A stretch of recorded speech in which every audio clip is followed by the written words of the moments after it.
नमस्कार, मैं बलवान सिंह। इस वीडियो में कक्षा 7वीं की इतिहास की पाठ्य पुस्तक के 8वें अध्याय ईश्वर से अनुराग का अध्ययन किया जा रहा है। इस पाठ के 2 भाग पहले की वीडियोज में करवाए जा चुके हैं। उससे आगे के भाग को इस वीडियो में करवाया जा रहा है।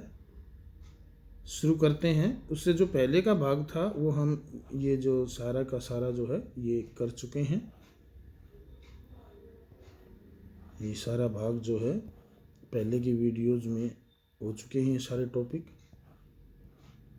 पहले 2 वीडियो इसी पाठ की जारी की जा चुकी है। आज हम जो है इससे आगे की जो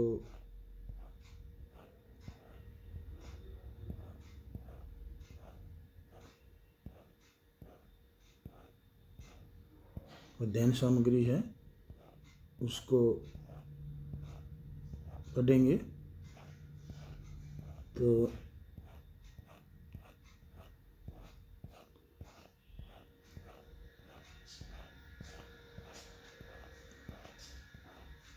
यहाँ तक हम पढ़ चुके हैं और आज की शुरुआत करते हैं।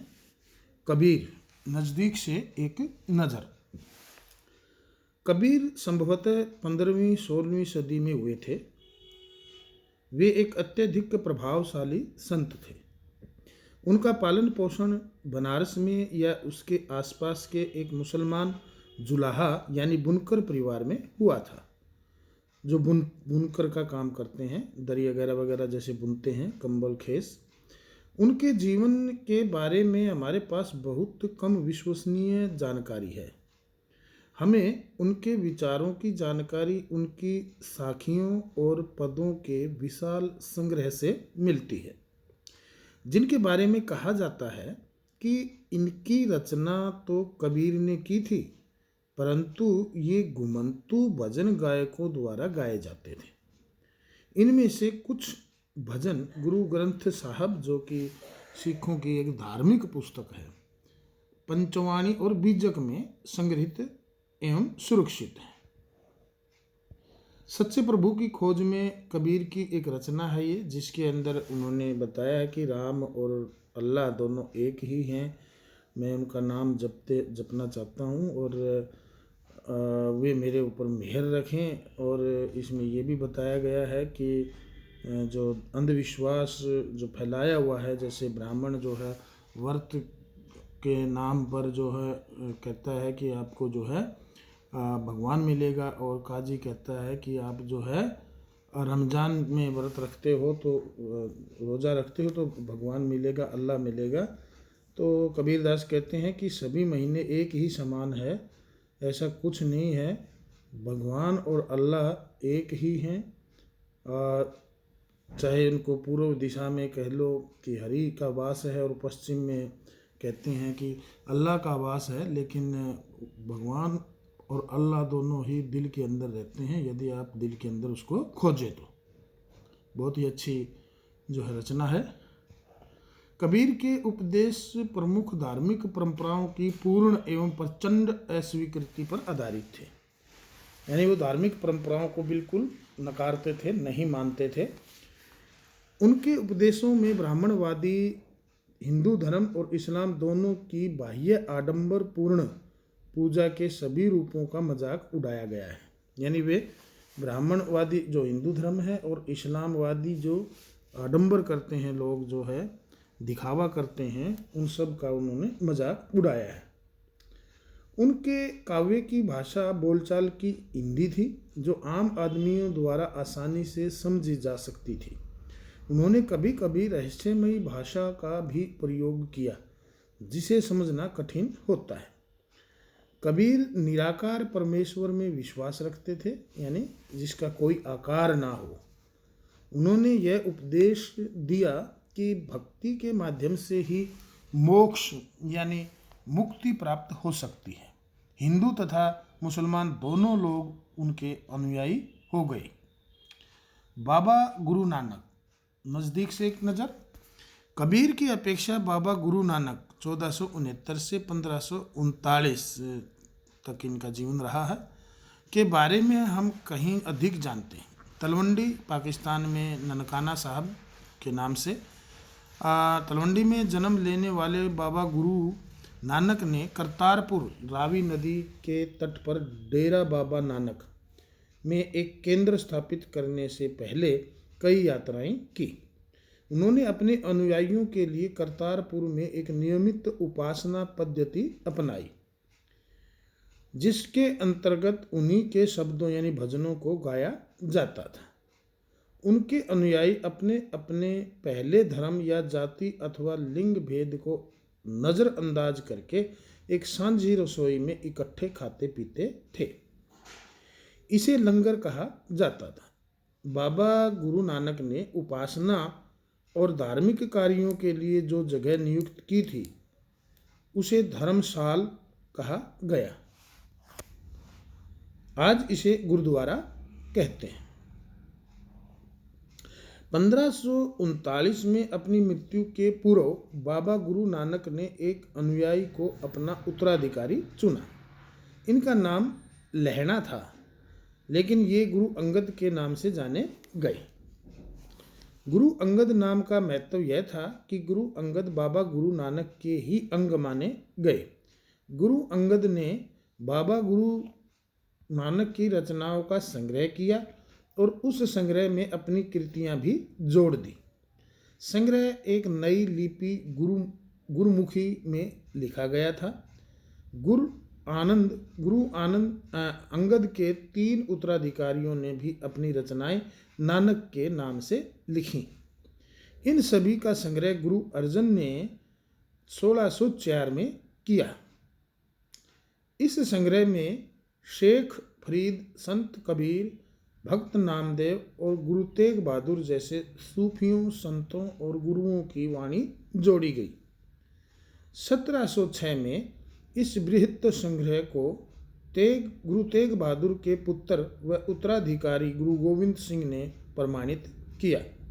आज इस संग्रह को सिखों के पवित्र ग्रंथ गुरु ग्रंथ साहब के रूप में जाना जाता है। 16वीं शताब्दी में बाबा गुरु नानक के उत्तराधिकारियों के नेतृत्व में उनके अनुयायियों की संख्या का विस्तार हुआ। ये अनुयायी कई जातियों के थे, परंतु इनमें व्यापारी, कृषक और शिल्पकार ज़्यादा थे। इसकी वजह यह हो सकती है कि बाबा गुरु नानक इस बात पर बल दिया करते थे कि उनके अनुयायी गृहस्थ हों और उपयोगी व उत्पादक पेशों से जुड़े हों। अनुयायियों से यह आशा भी की जाती थी कि वे नए समुदाय के सामान्य कोष में योगदान देंगे। 17वीं शताब्दी के प्रारंभ में केंद्रीय गुरुद्वारा हरमंदिर साहब स्वर्ण मंदिर, जो कि अमृतसर के अंदर है, के आसपास रामदासपुर शहर, जिसको आज के दिन अमृतसर कहते हैं, इसका नाम था रामदासपुर शहर, विकसित होने लगा था। प्रशासन में यह वस्तुत स्वायत्त था। आधुनिक इतिहासकार इस युग के सिख समुदाय को राज्य के अंतर्गत राज्य मानते हैं। मुगल सम्राट जहांगीर इस समुदाय को एक संभावित खतरा मानता था। उसने 1606 में गुरु अर्जन को मृत्युदंड देने का आदेश दिया। 17वीं शताब्दी में सिख आंदोलन का राजनीतिकरण शुरू हो गया, जिसका दूरगामी परिणाम यह हुआ कि 1699 में गुरु गोविंद सिंह ने खालसा की संस्था का निर्माण किया। खालसा पंथ के नाम से जाना जाने वाला सिख समुदाय अब एक राजनीतिक सत्ता बन गया। 16वीं और 17वीं शताब्दियों की बदलती हुई ऐतिहासिक परिस्थितियों ने सिख आंदोलन के विकास को प्रभावित किया। शुरू से ही बाबा गुरु नानक के विचारों का सिख आंदोलन पर गहरा प्रभाव पड़ा। उन्होंने एक ईश्वर की उपासना के महत्व पर जोर दिया। उन्होंने आग्रह किया कि जाति, धर्म अथवा लिंग भेद मुक्ति प्राप्ति के लिए कोई मायने नहीं रखते हैं। उनके लिए मुक्ति किसी निष्क्रिय आनंद की स्थिति नहीं थी, बल्कि सक्रिय जीवन व्यतीत करने के साथ साथ सामाजिक प्रतिबद्धता की निरंतर कोशिशों में ही निहित थी, यानी शामिल। अपने उपदेश के सार को व्यक्त करने के लिए उन्होंने 3 शब्दों का प्रयोग किया: नाम, दान और स्नान, यानी स्नान। नाम से उनका तात्पर्य सही उपासना से था, भक्ति। दान का तात्पर्य था दूसरों का भला करना, और स्नान का तात्पर्य आचार विचार की पवित्रता। आज उनके उपदेशों को नाम जपना, कृत्य करना और वंड छकना के रूप में याद किया जाता है।